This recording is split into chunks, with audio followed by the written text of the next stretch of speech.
sapagkat ito na ang katuparan ng pangako ng ating Panginoong Hesukristo na kanyang susuguin ng Espiritu Santong mga aliw. Makakarinig kayo ng mga digmaan at alingaw-ngaw ng mga digmaan. Ingatan ninyo, huwag kayo magkalumihalan, sapagkat kailangan ito yung naganap, datapot hindi pa ang wakas. Ay sa magandang umaga po muli mga kapatid, aking pinaabot sa bawat isa sa inyo. Muli ay dumating na naman isang araw ng ating pag-uusap-usap, hindi man sa personal, kundi sa pamamagitan ng internet.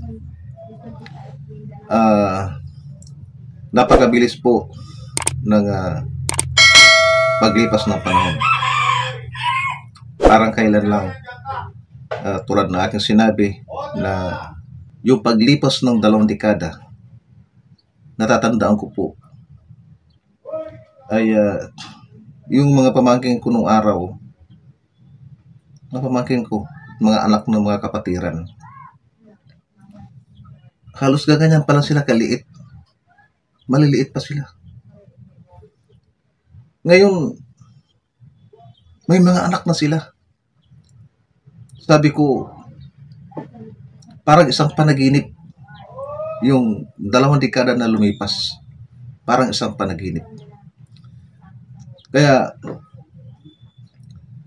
lalo na kung ikaw ay nasa pananampalataya, ay mas lalong hindi mo na rin pansin yung paglipas ng panahon. Kasi nung araw mga kapatid, malaala ko lang na year 1995 na matatawag nating simple pa lang ang pamumuhay ng tao. Yung mga sasakyan, dadaan sa harapan mo, punong-puno ng mga pasahero, nakasabit. 1995 yun eh.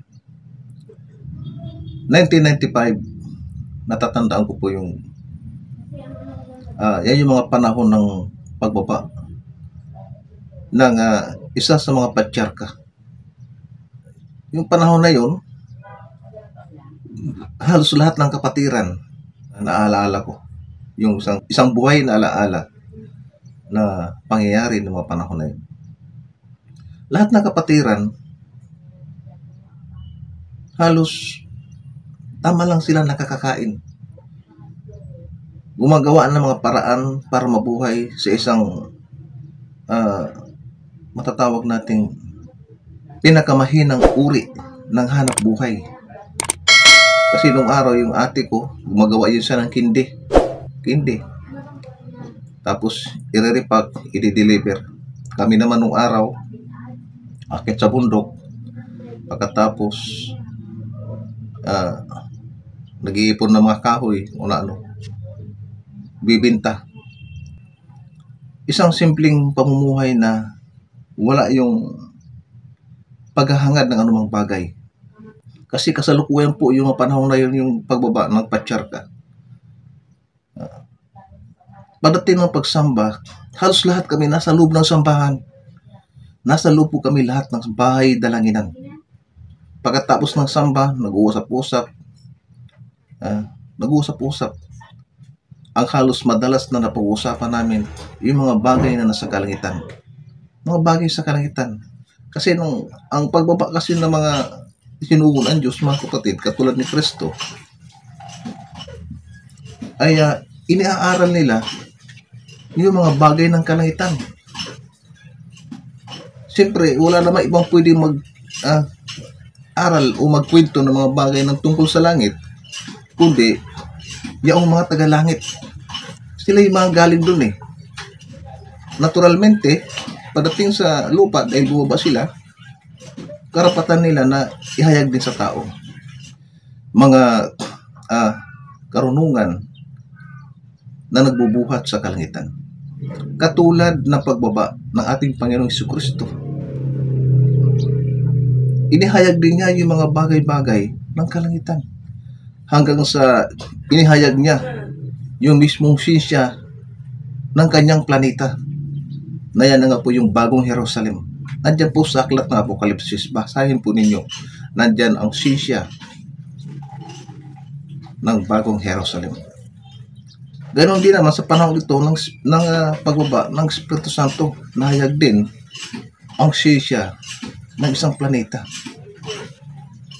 Inihayag yan sa kabuuan ng mananampalataya.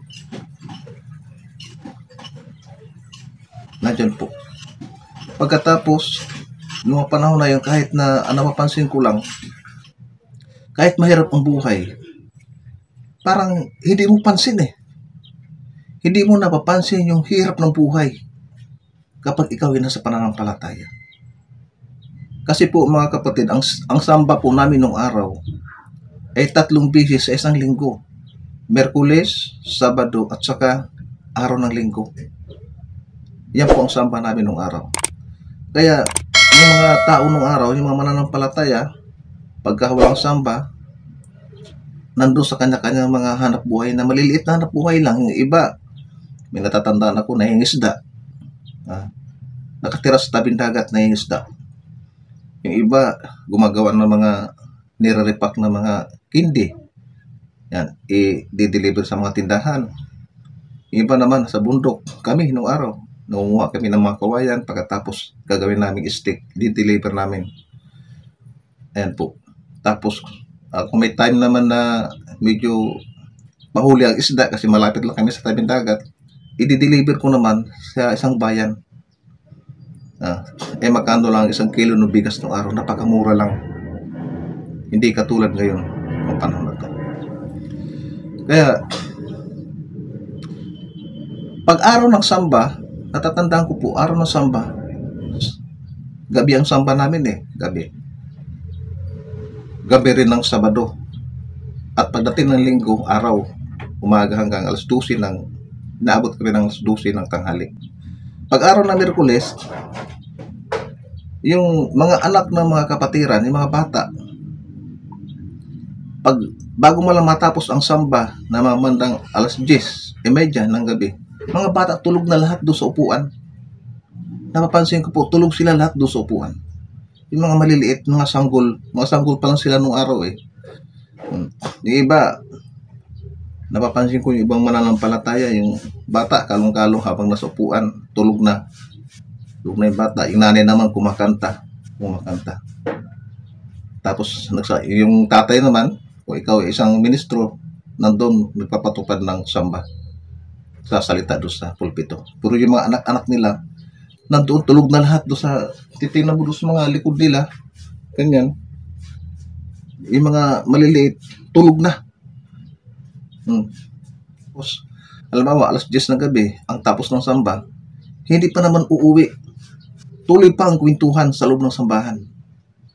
Tuloy pa ang kwentuhan hanggang sa inaabot na alas 12 ng hating gabi. Pagdating na alas 12 ng hating gabi, ayun na, kanya-kanya ng bit-bit ng mga bata. Dalawa, yung kuya ko nung araw, isa sa kaliwa, isa sa kanan. Yan, yung mga sanggol pa lang sila, mga sanggol. Uwi na sa kanya-kanyang bahay, hiwa-hiwalay na kami. Yan. May mga time pa nga na halos inaabot yung iba ng alas 2 madaling araw, alauna. Ihatid lang yung mga bata sa bahay, pag balik ulit sa sambahan, tuloy ang kwentuhan. Lalong-lalo na yung mga kalalakihan. Hindi ko alam kung nasaan na yung iba. Ay kasi naghiwa-hiwalay po kami noong mga panahon na yun. Yung iba nandyan lang, yung iba naman nandyan lang din. Yung iba naman nandyan kasama namin ngayon. Isang maliit na kunglo o samahan ng mananampalataya na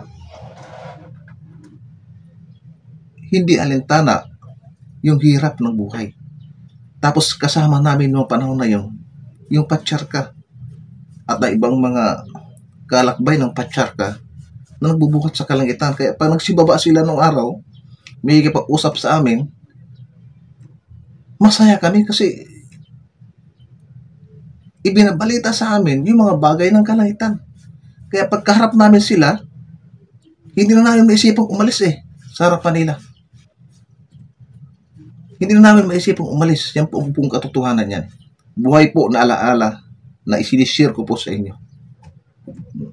Ilang taon na lumipas. Mahigit na po 2 dekada ang lumipas. Kasi yung mga sanggol nung araw na kalong-kalong nila pa doon uwian sila ngayon, may mga anak na. May mga anak na po sila. Kaya nga sabi ko, parang isang panaginip lang yung paglipas ng 2 dekada. Ganyan po kabilis. Hindi mo na mamalayan.